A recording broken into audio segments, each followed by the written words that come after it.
transporter des passagers, du bétail, des minerais, toutes sortes de marchandises, sur toutes les mers du monde, à travers plaines et montagnes, dans tous les cieux de la planète. Bateaux, trains, avions, aujourd'hui dans des cimetières, ils ont été des monstres puissants, obéissants et loyaux, qui incarnaient la puissance des machines de l'ère industrielle. Désormais inutiles, ou trop vieux, ils sont abandonnés à la rouille et pourrissent dans la vase et les herbes folles.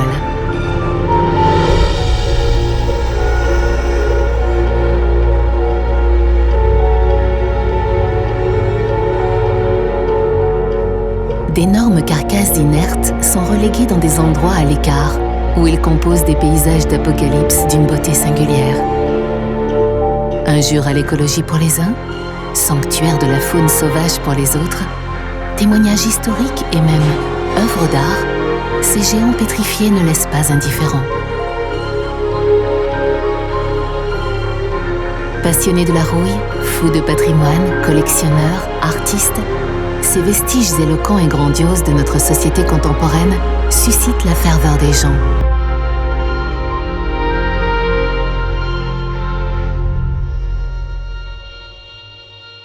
En France, de nombreuses épaves abandonnées ponctuent la côte atlantique, et en particulier les rivages de Bretagne. Ces vestiges de bois sont les ultimes témoins de la pêche au chalut et au thon, qui prospérait au siècle dernier. On les a laissés pourrir paisiblement, car la croyance populaire assure que détruire un navire porte la guigne à celui qui commet ce sacrilège. Pourtant, de nouvelles lois contraignent les municipalités à faire disparaître les bateaux désarmés. Aussi absurde que cela puisse paraître, certains atterrissent même au milieu des ronds-points. Des associations se mobilisent contre cette destruction. À Etel, Marcel Thomas, qui préside ce combat depuis des années, en a perdu la voix. Tu te rappelles, Marcel, ce qu'il y avait là avant? Regarde, regarde, les vieux tonniers. C'était un cimetière de bateaux, ça? Oui. Et maintenant, qu'est-ce qu'il y a à la place? Il y en avait beaucoup. Ah oui. Il ne reste plus rien. Tout a été détruit. Il ne reste plus que du plastique. Du plastique. Ouais.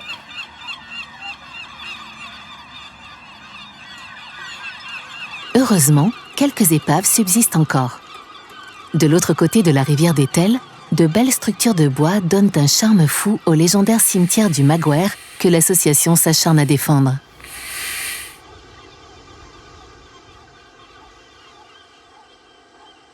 Les mises en garde et les interdictions pèsent peu face au romantisme et à la photogénie du lieu.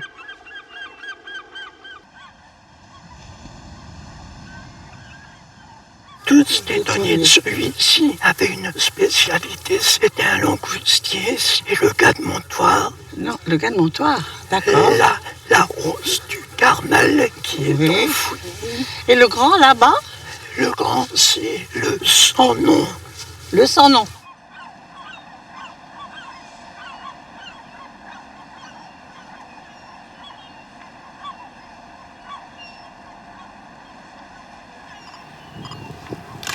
Voilà. Rapprochez-vous encore beaucoup de votre femme, monsieur.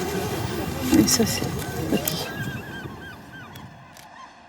Ça appartient à tout le monde. Et encore plus aux gens du pays, aux marins, aux familles, à tous ceux qui vivent là. Ça fait partie de notre patrimoine à nous. Et finalement, beaucoup d'autorités s'insurgent contre ça, veulent les supprimer.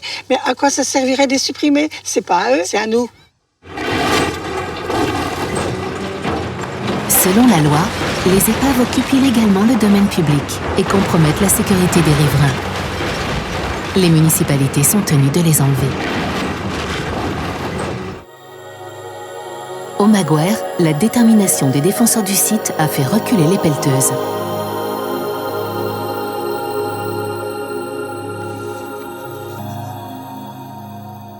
Les manifestants bloquent les bulldozers. On n'était pas beaucoup, pourtant. On était devant les engins qui arrivaient et qui ont été bloqués.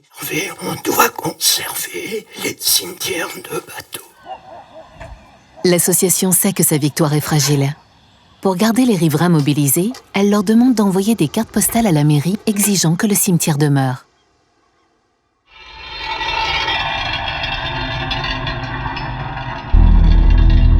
On n'écrase pas des épaves avec des bulldozers. Ça aurait été ressenti comme une profanation. Les autorités ont peut-être un peu oublié aussi, c'est que dans l'esprit du pays, les épaves rappellent un petit peu tous les péris en mer, tous ceux qui ne reviennent jamais, qui sont là au fond des océans. Et finalement, de voir les épaves, c'est un petit peu leur mémoire à eux, c'est un petit peu leur âme.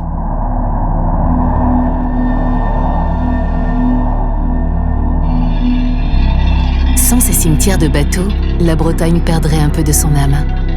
On en compte une dizaine. Saint-Malo, le Bonneau, Plouhinec, le Guilvinec, la Rance, Camaret, Rostellec et quelques autres qui pour le moment sont en sursis.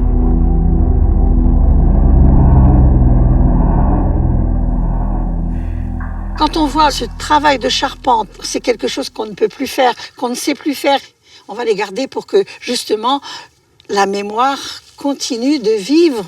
C'est ça qu'on demande à travers le sauvetage des épaves.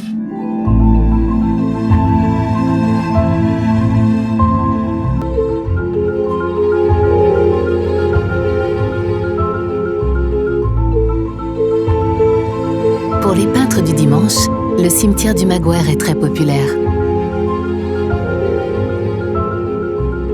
Le sujet invite à la méditation sur le temps qui passe et sur l'échéance qui attend chacun de nous. D'autres cimetières sont le rendez-vous des graffeurs qui inscrivent leur jeunesse moqueuse sur ces vieilles coques fatiguées.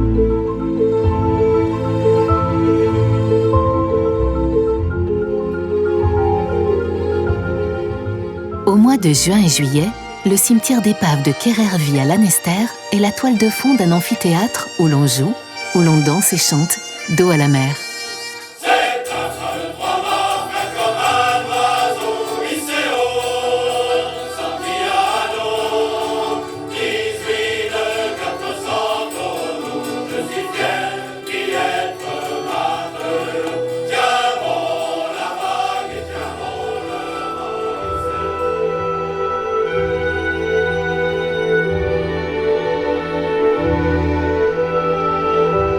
Les membrures des coques qui émergent du sable évoquent des ossements gisant au fond de vieilles sépultures.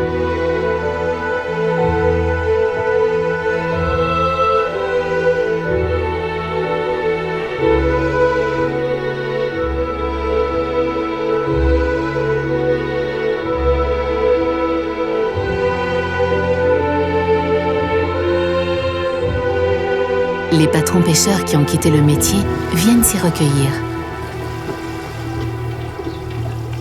L'Ouragan. C'était mon bateau de 1987 à fin 2000, il a été sorti de la flotte. J'ai eu un problème de dos, j'ai plus le droit de naviguer. Et puis il a été mis à la Corse en décembre 2000. C'est pas une partie de plaisir non plus, hein, de mettre un bateau comme ça à la Corse. Je pense que c'est mieux de l'avoir mis dans un cimetière parce que certains bateaux ont été cassés au tractopelle, et puis c'est pas terrible. Et puis à un moment, c'est la mode aussi de les mettre sur des ronds-points. Là, c'est pas terrible non plus. Hein. Je préfère qu'ils soient là. Je préfère qu'ils soient là. Ah oui, oui, oui. Ah oui, je préfère qu'ils soient là. Ouais. J'ai vu des morceaux de carcasse là, donc comme la mer descend, et puis oui, ils vont finir. C'est un peu comme nous. Hein. Nous, quand on sera mort, il ne restera plus grand-chose de nous aussi après, hein, au bout d'un certain temps.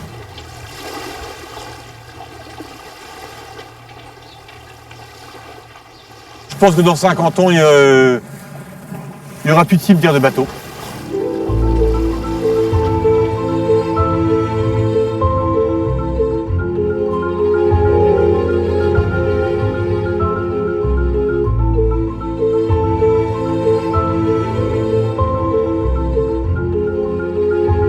Au fil des années et des marées, les épaves s'enfoncent de plus en plus dans la vase, jusqu'à complètement disparaître.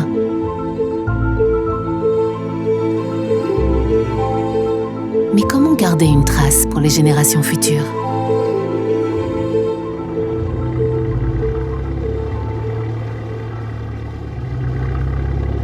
L'équipe des conservateurs du port-musée de Douarnenez a conscience de la valeur patrimoniale des cimetières d'épaves, mais aussi de leur caractère éphémère. Et bien là, j'installe une station de laser scanner pour procéder en fait au relevé de l'ensemble du site de Port-Saint-Néostic, qui est donc le principal cimetière de bateaux de Douarnenez. On est dans un processus de destruction lente du navire. On le voit ici avec ce bateau, par exemple Cathy Anne, qui est un chalutier anglais des années 1920. L'idée est de numériser et d'archiver cet ensemble, ce site de cimetière à bateaux, à l'instant T, de façon à ce qu'on puisse aussi l'étudier et puis en conserver la mémoire.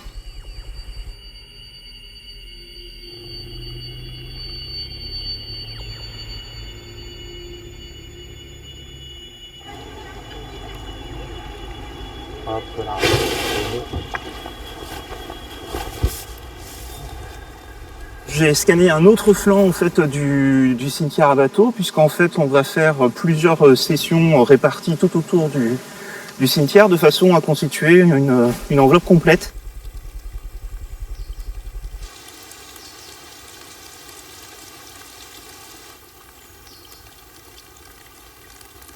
Lorsqu'il est exposé longtemps à l'air et à la pluie, le bois des coques pourrit et se dégrade.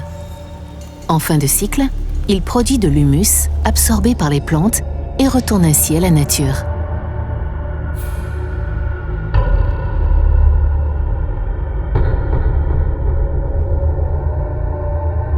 Le port-musée stabilise et conserve des épaves de toutes sortes et de toutes époques. Certaines, bien que très délabrées, sont de grande valeur.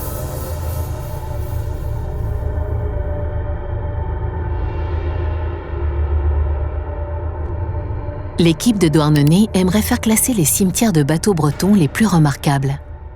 Alors pourquoi il le serait ?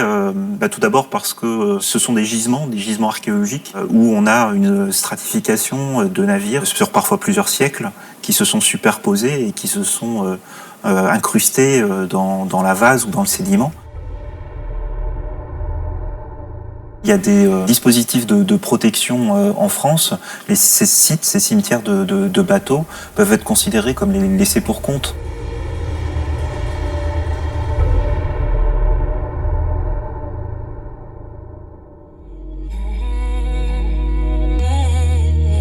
Il y a quelques années, la baie de Nouadhibou, sur la côte de Mauritanie, était l'un des plus grands cimetières de bateaux de pêche de la planète.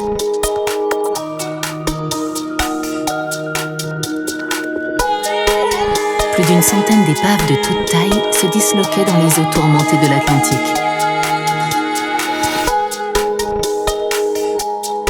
Les eaux côtières de la Mauritanie sont parmi les plus poissonneuses du globe. Des pavillons du monde entier flottent sur les bateaux de pêche qui s'y donnent rendez-vous. Des armateurs sans scrupules envoyaient là des bâtiments à bout de souffle qu'ils abandonnaient à la fin de la campagne pour ne pas supporter le coût de leur déconstruction.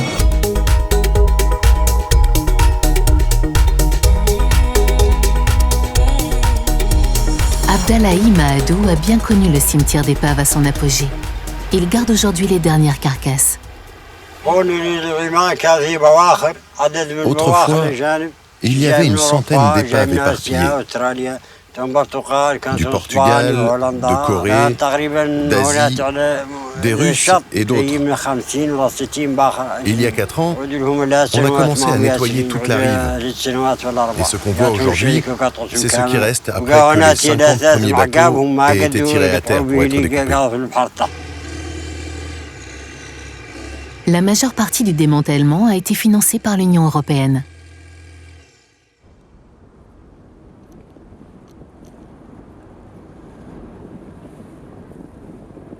Aux commandes de son remorqueur, le capitaine Admin Saber amène les épaves sur la côte où elles sont découpées.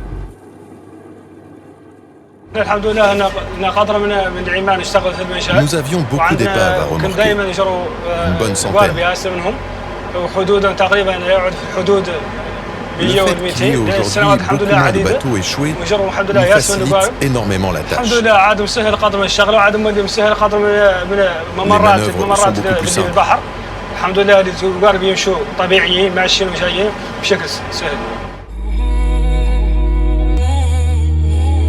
L'évacuation des épaves permet aux pirogues de la pêche artisanale de tondre à nouveau leurs filets le long de la côte.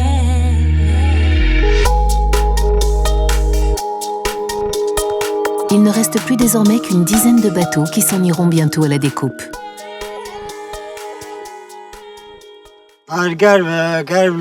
C'était un bateau chinois qui a pêché longtemps et qui s'est arrêté ces dernières années. C'est écrit en chinois ici. Il attend d'être découpé.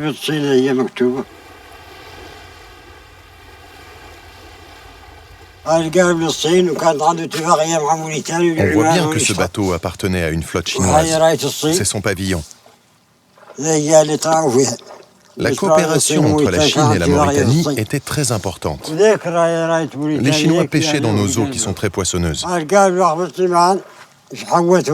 J'ai passé 5 ans de ma vie en tant que matelot sur ce bateau.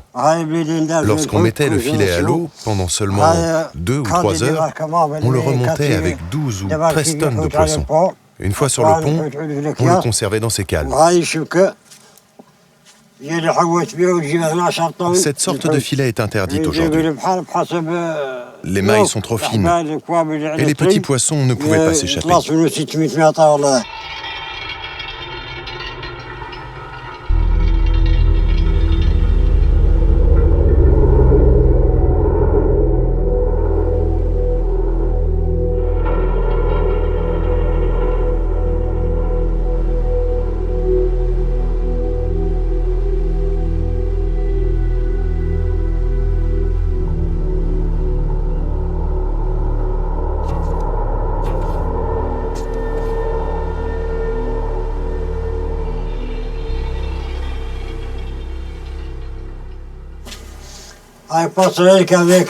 Nous sommes au niveau de la passerelle, là où le capitaine commandait son navire.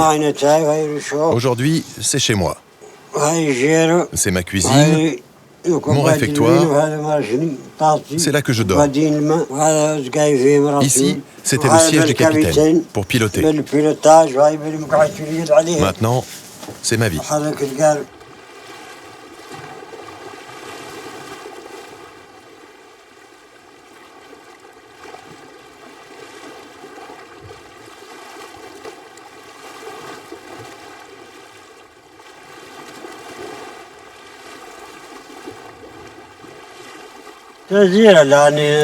Sur ces bateaux, j'ai vécu et passé un grand moment de ma vie en tant que matelot. Et maintenant, en tant que gardien. Cela me fera mal au cœur le jour où ces bateaux seront découpés. Ça me choquera, ça me remuera à l'intérieur. Mais c'est la vie, il n'y a pas le choix. J'espère que je trouverai un nouveau refuge.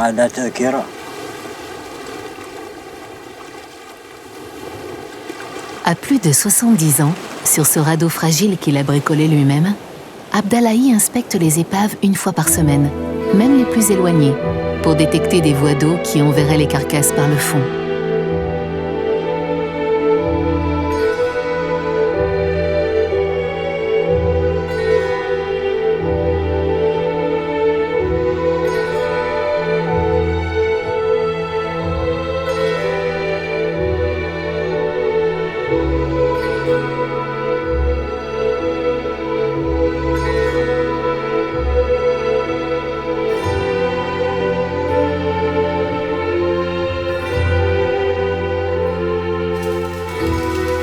Les découpeurs, comme Abdallahi les appelle, ont débarqué chez lui au petit matin, sans prévenir.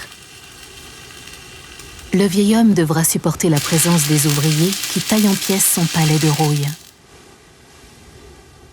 Il y en a pour 5 mois. Après, il devra s'en aller. Les épaves posent de nombreux problèmes écologiques. Ces bateaux vétustes ont été abandonnés tels quels et contiennent encore de nombreux polluants, notamment des PCB, ces liquides toxiques utilisés dans les systèmes électriques dont la durée de vie est très longue.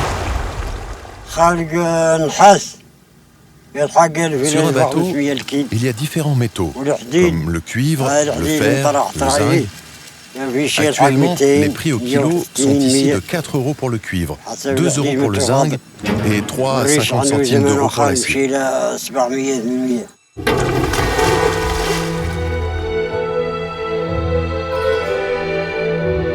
Il n'y aura donc bientôt plus d'épaves flottantes dans la baie de Nouadhibou. Afin de récupérer du métal de valeur, Mohamed Traoré doit se rabattre sur celles qui ont naufragé.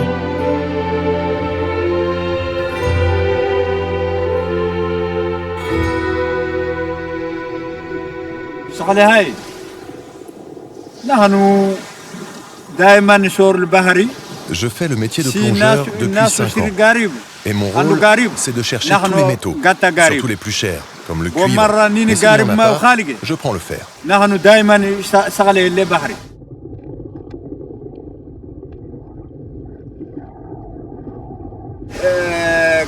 Quand je plonge, je vois qu'il y a un écosystème très important dans les épaves. Une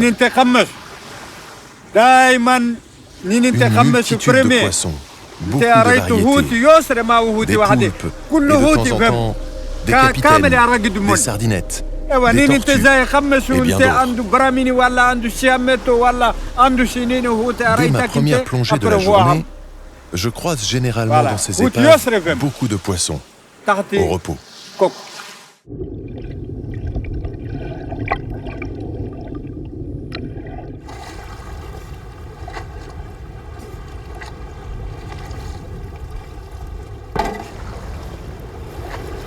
Certaines fois, Mohamed Traoré ne remonte que de la ferraille. Mais il ne se décourage pas. Il plonge encore et encore, avec un équipement dont le seul mérite est d'éviter qu'il ne se blesse sur le métal que la rouille rend coupant. Je préférerais que les épaves restent en place, parce que c'est ma solution pour survivre. Mon rêve, ce serait que chaque jour, une épave ou deux vienne s'échouer sur le rivage, pour que je puisse continuer à vivre comme ça, comme les poissons.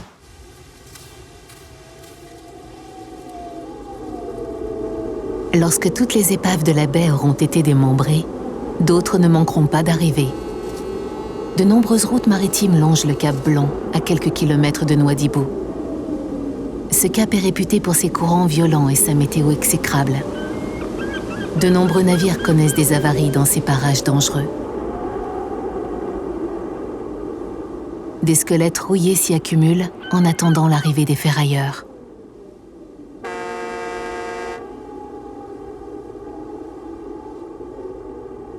Mohamed Belguer est le gardien du phare.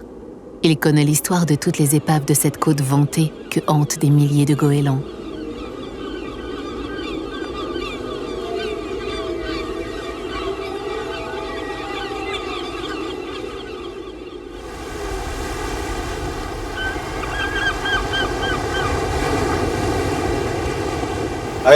Cette épave de bateau a échoué en 2011. En 6 mois seulement, elle a été découpée par les ferrailleurs. Il ne reste que la coque, qui est trop ensablée.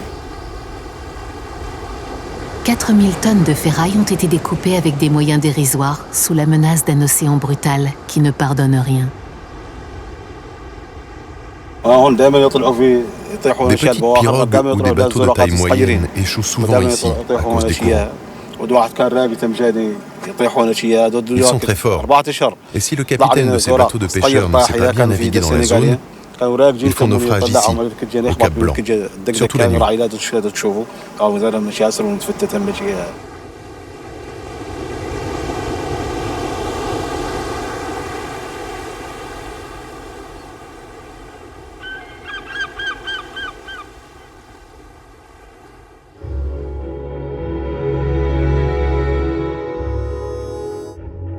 Partout dans le monde, des épaves échouent à cause de conditions météo ultimes.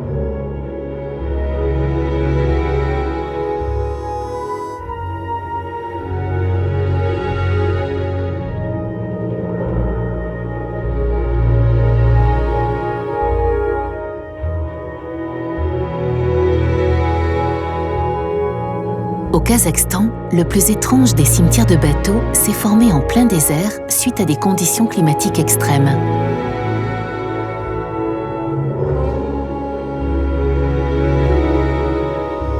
Autour des bateaux, il y a du sable, rien que du sable.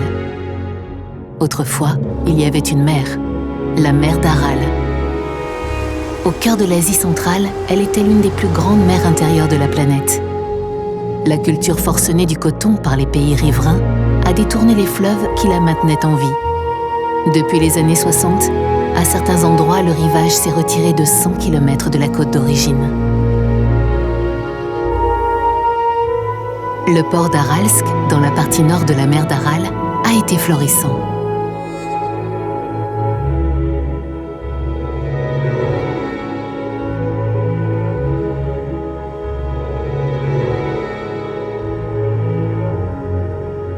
Sur l'ancien front de mer, quelques navires désarmés sont aujourd'hui des pièces de musée qui rappellent ce qu'était la ville, et il n'y a pas si longtemps.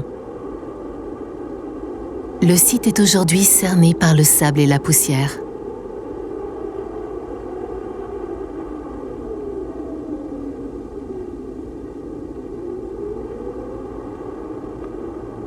Selim, un enfant des années 80, a été le témoin direct de la désertification spectaculaire qui a frappé la région. Il a dû abandonner son métier de marin et s'est reconverti en guide touristique.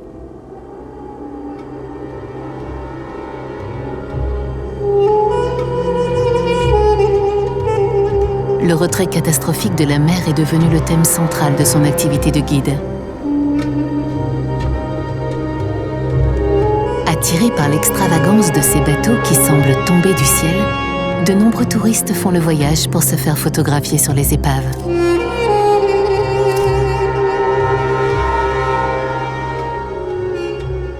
Les touristes aiment vraiment voir ces cimetières de bateaux et ne viennent d'ailleurs que pour ces épaves.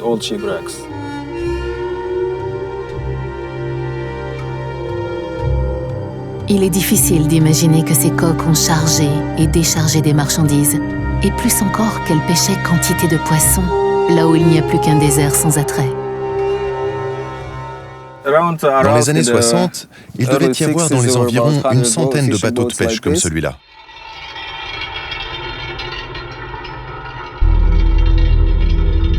Au fur et à mesure que le niveau de la mer baissait, ces eaux devenaient de plus en plus salées et les poissons agonisaient en masse. Avant de se retrouver sur le sable, les pêcheurs ne prenaient plus grand-chose.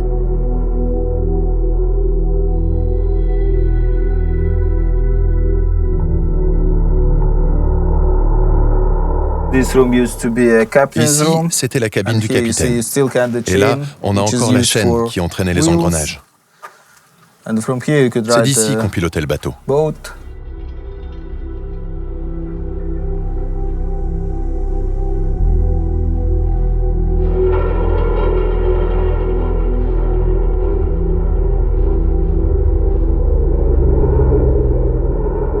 Ça, c'est l'ancre du bateau échoué derrière moi. Je peux imaginer que la profondeur de la mer devait être d'environ 17 mètres à cet endroit, parce que la longueur de la chaîne est d'à peu près 51 mètres. Et généralement, on laisse courir une longueur de chaîne égale à 3 fois la profondeur de l'eau.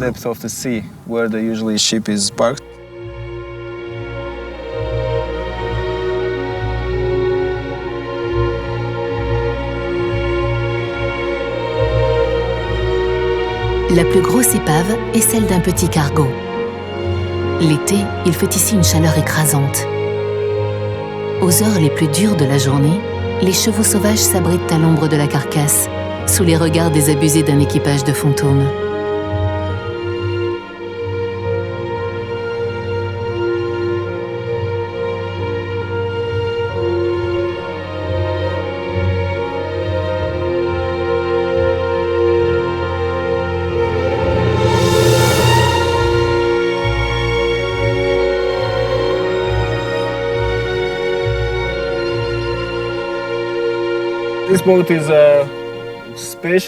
Ce bateau est spécial. C'est l'un des rares exemples d'épaves encore entières. Comme il est dans un lieu très reculé et éloigné des villages, les gens ne viennent pas jusqu'ici pour le démanteler. Actuellement, la plupart des bateaux sont débités en morceaux et emportés par les populations locales pour être vendus à la ferraille.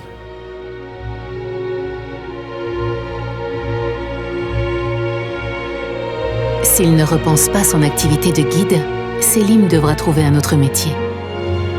Bientôt, les épaves de bateaux ne seront plus qu'un souvenir, et personne ne se souviendra qu'à la place de cette steppe morne et grise, il y avait une mer qui faisait vivre la région.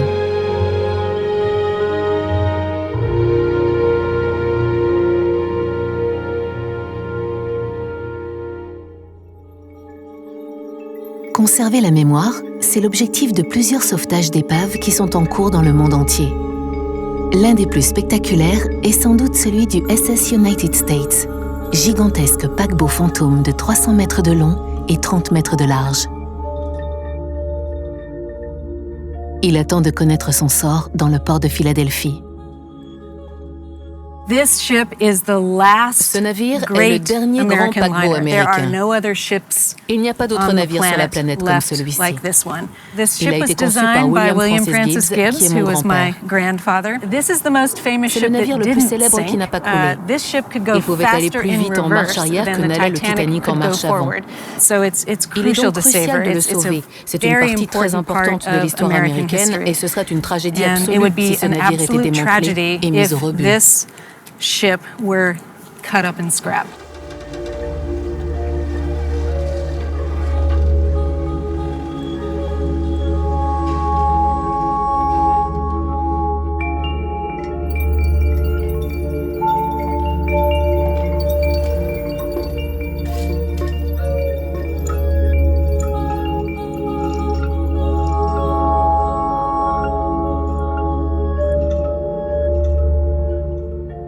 Here we are in the ship's grand ballroom. Nous sommes dans la And here grande we salle have de bal. the dance floor where Et voici la my piste de grandmother danse would have où ma grand-mère dansait danced toute the la night nuit. away, and then there Duke Duke Ellington et d'autres Ellington and other musiciens ont joué musicians sur would have cette played scène. on that stage.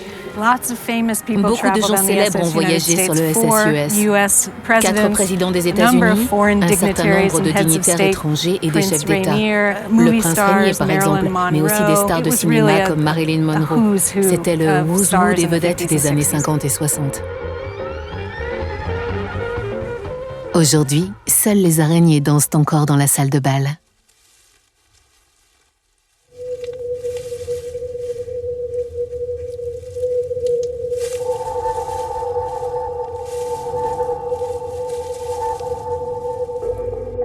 Michael Wolff est le gardien des lieux. Nous sommes devant la piscine du pont supérieur. La rumeur dit que JFK et Marilyn Monroe auraient passé de bons moments ici. Mais qui sait?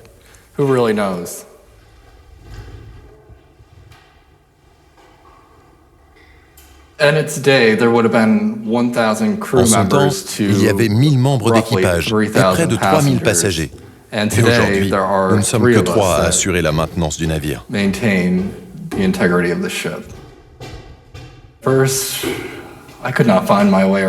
début, j'avais du mal à trouver mon chemin. Je me suis perdu une fois. C'était la première fois que je suis monté à bord. Je suis allé jusqu'à l'avant du bateau, je me suis retourné et je suis revenu sur mes pas, encore et encore. J'ai tourné en rond au moins une demi-heure dans la même pièce. Mais finalement, j'ai trouvé l'escalier et j'ai survécu.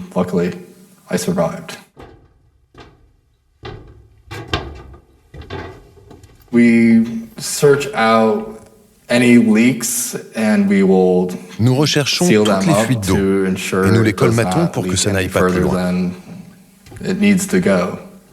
La moindre goutte d'eau est le pire ennemi de l'acier. Donc, chaque fois que nous pouvons empêcher ces fuites, nous préservons un peu plus le navire.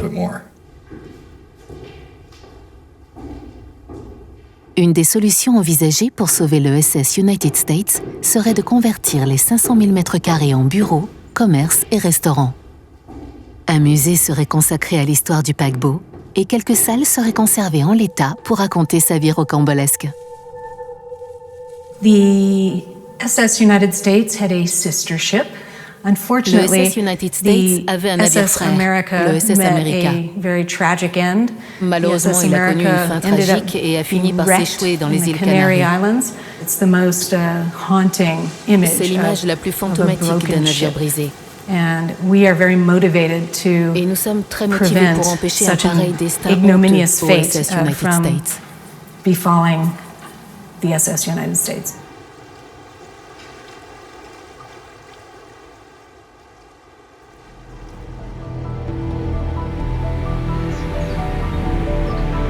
Ce sont peut-être les dernières photos que Suzanne prend de ce colosse imaginé par son grand-père, car le projet de reconversion est mal parti. Les coûts d'entretien du bâtiment sont trop élevés.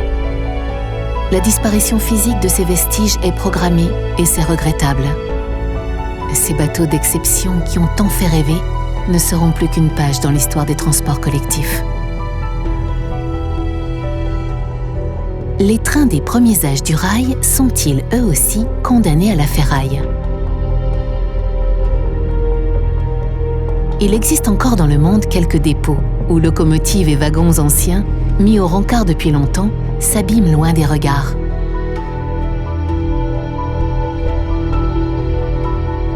En Europe, le dépôt d'István Telek en Hongrie est l'un des derniers.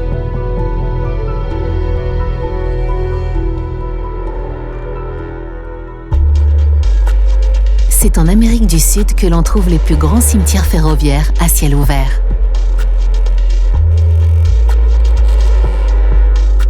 Le désert d'Atacama, coincé entre les Andes et la côte Pacifique, est la zone la plus aride de la planète.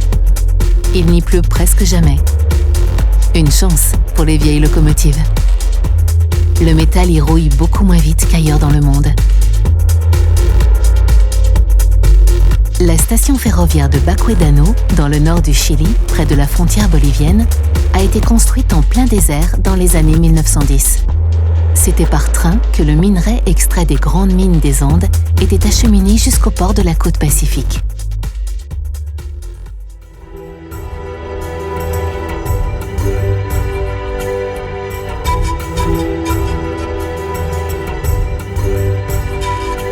À 4200 mètres d'altitude, la ville bolivienne de Pulacayo a vécu fastueusement du minerai d'argent arraché à la montagne. En 1888, Don Aniceto Arce, un des propriétaires de la mine, est élu chef de l'État. Il fait venir à Pulacayo la première locomotive qu'on ait jamais vue en Amérique latine.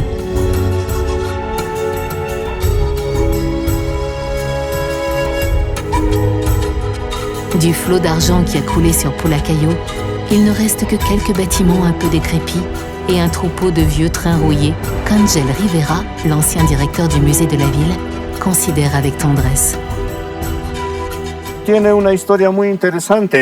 C'est une histoire intéressante, car en 1908, ce train a été braqué par Butch Cassidy. Il cherchait à voler la paye des mineurs. Butch Cassidy avait entendu parler des richesses de Pulacayo et il a organisé ce hold-up. À la suite de ce vol, il s'est enfui à Tupiza, où il s'est fait piéger par la police bolivienne. Et c'est comme ça que son histoire s'est terminée.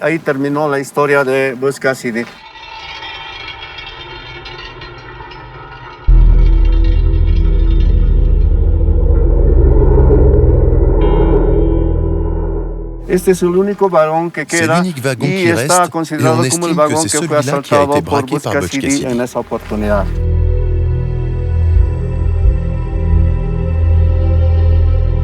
Les locomotives venaient des États-Unis et d'Angleterre. Les cheminots boliviens devaient les adapter aux particularités et aux ressources locales. Ces locomotives, à l'époque, marchaient au charbon, mais il n'y en avait pas en Bolivie, et celui d'Amérique latine était de très mauvaise qualité. Donc, ils le faisaient venir d'Europe et des États-Unis, mais c'était très cher. En 1920, on a découvert du pétrole en Bolivie, et ça a tout changé. Ces locomotives américaines, appelées Mujer Chirapa, ce qui veut dire « femme crieuse », ont été modifiées.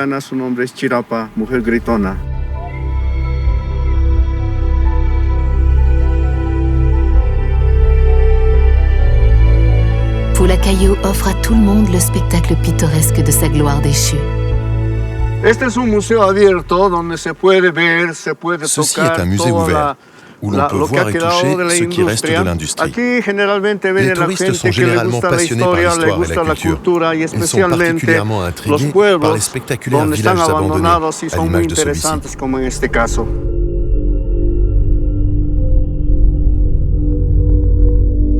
Sous ce climat désertique, la ruine qui menace les vieilles locomotives est lente à venir. Cependant, il faut réfléchir à leur conservation à long terme. Angel a déposé un dossier à l'UNESCO pour une inscription de l'ensemble du site au patrimoine mondial. Auparavant, nous n'avions aucune idée de ce que pouvaient représenter ces locomotives.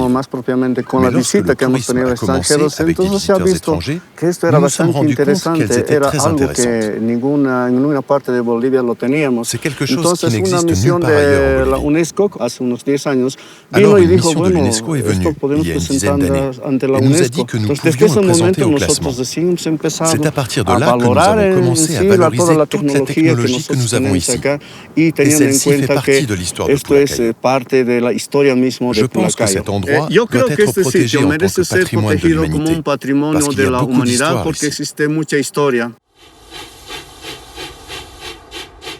Les locomotives anglaises de Pulacayo étaient construites pour passer l'école des Andes. Mais elles prenaient la plupart du temps la direction d'Uyuni, vers l'océan, où le minerai était trié et transvasé vers les bateaux.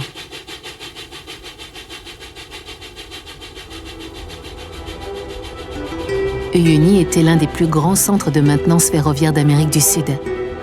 Les machines à bout de souffle ou devenues obsolètes étaient repoussées vers les confins de la ville.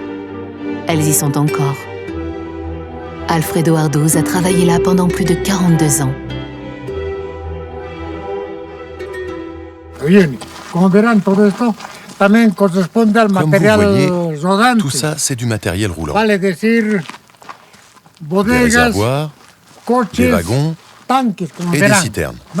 La compagnie les a améliorés, mais ce matériel n'est plus utilisé à cause de la technologie qui a évolué et des moyens de transport qui se sont transformés.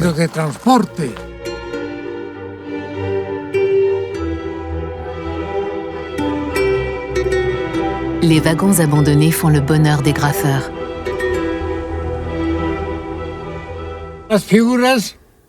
Les figures ont été peintes par des jeunes qui souhaitaient probablement montrer leur habileté, leur art.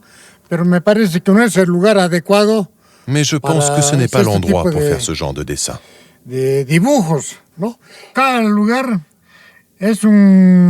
lieu est libre pour tous.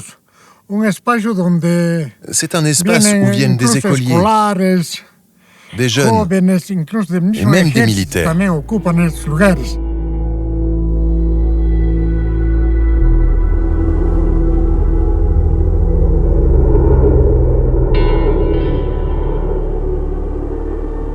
Esto es todo lo que existe en el cementerio de trenes. Nunca habíamos tenido ni una idea. C'est le cimetière des trains. On n'avait jamais imaginé que cet endroit allait devenir une attraction touristique. Jamais. Si on y avait pensé, on aurait fait autrement pour le préserver.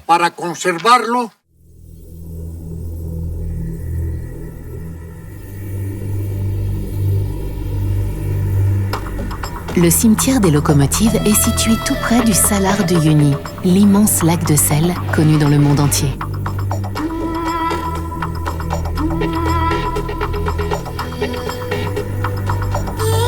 Après une dernière photo de flamant rose, les touristes se ruent sur le cimetière de train. Pour la plupart des gens, ces machines énormes qui représentaient un danger lorsqu'elles étaient en activité ne sont plus maintenant que de la vieille ferraille amusante. Ils grimpent partout, emportent ce qu'ils peuvent, se font photographier dans des poses héroïques sans respecter la moindre règle de sécurité. We are from Singapore and everything is new and man-made. Nous venons de Singapour et là-bas tout est neuf et artificiel. That has history in it. So anything that has heritage, it gets knocked down. Tout ce qui faisait partie du patrimoine a été détruit, alors qu'ici, tout est resté. Left behind and Bien sûr, tout ça, c'est très impressionnant parce que c'est relativement ancien. On se sent transporté dans le temps. On peut grimper partout, on peut se mettre dessus, on peut escalader les trains. Et du coup, c'est beaucoup plus intriguant. Chez nous, en Allemagne, ce serait pas possible. Oui, et puis on éprouve plus de choses comme ça.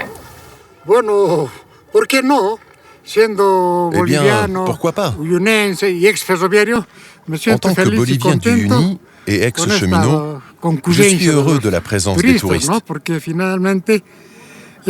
Parce que, finalement, c'est une grande satisfaction pour toute la population.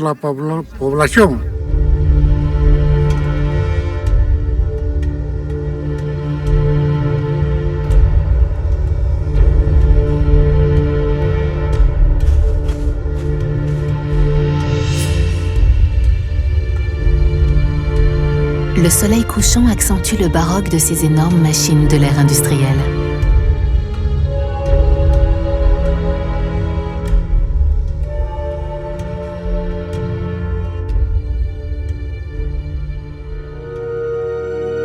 Uyuni recèle un autre trésor ferroviaire, bien plus grand, bien plus important. Mais celui-là, les touristes l'ignorent et heureusement, ils n'y ont pas accès.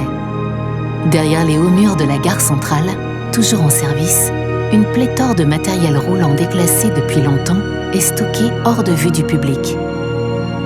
Monsieur Pasquale y retrouve de vieilles compagnes avec lesquelles il travaillait il y a plus de 40 ans. Celle-ci, c'est une locomotive de fabrication anglaise, achetée seulement pour faire des manœuvres ici, dans la cour de l'entreprise.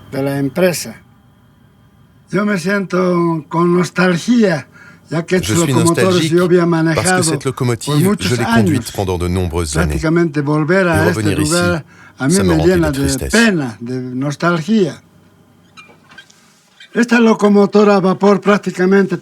Cette locomotive à vapeur avait ce levier, ou cette roue, qu'on appelait brida.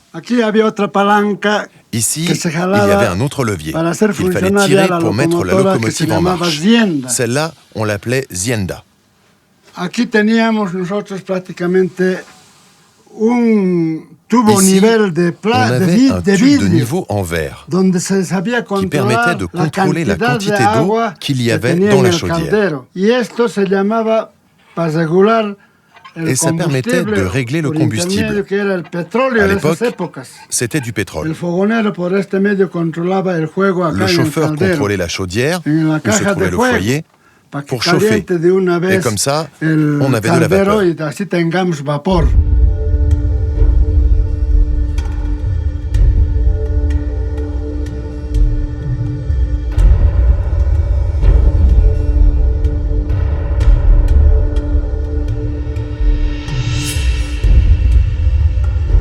Ouvert, le capot d'une locomotive dévoile sa tripaille de tubes où circulait la vapeur qui lui donnait sa force.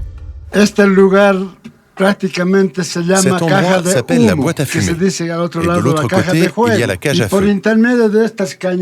Par l'intermédiaire de ces tuyaux, la fumée arrivait ici pour se dissiper dans l'atmosphère par ce tube qui est la cheminée.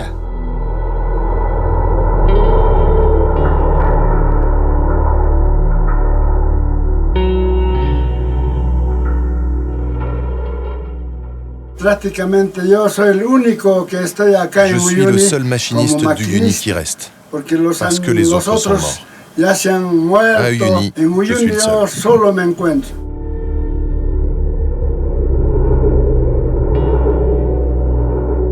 Personne ne s'est assis sur ces banquettes usées depuis le jour où on a remisé la voiture de passagers sur une voie de garage, il y a 60 ans.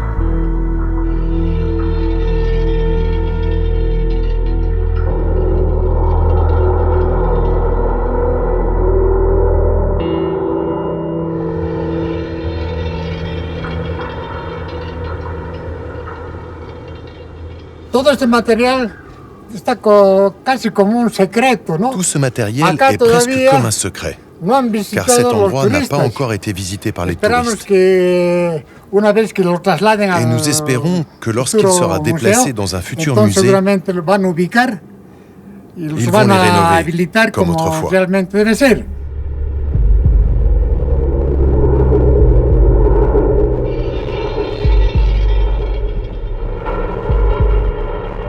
Ces trains et ces wagons hors d'âge ont été vus longtemps comme de la ferraille au rebut. Mais certains considèrent aujourd'hui qu'ils sont les seuls souvenirs des temps anciens où les mines faisaient vivre le pays. Si on détruit ces vestiges, il ne restera plus grand-chose d'un passé encore récent, mais qui s'efface très vite. Il existe aussi, de par le monde, d'importants cimetières d'avions civils. Le plus grand se trouve dans le désert du Morave, dans le sud-ouest des États-Unis. Selon les périodes, près de 300 appareils peuvent y être stationnés. 10 à 20% d'entre eux seront rénovés et voleront à nouveau pour le compte de petites compagnies de pays du Sud. Les autres seront dépecés. La déconstruction des avions commerciaux laisse peu de déchets. 70% des matériaux employés sont recyclables et ce pourcentage ne cesse d'augmenter. Il existe quelques solutions originales pour leur réutilisation en habitation annexe ou principale. Un studio d'architecture californien a eu l'idée de recycler les ailes d'un Boeing 747 pour en faire la toiture d'une villa baptisée Wing House.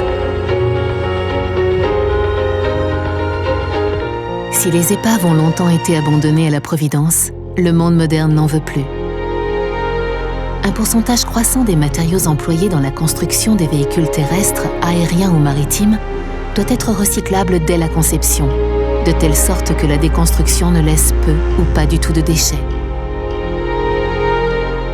Les épaves qui subsistent sont en sursis et il faut d'urgence préserver celles qui méritent de l'être.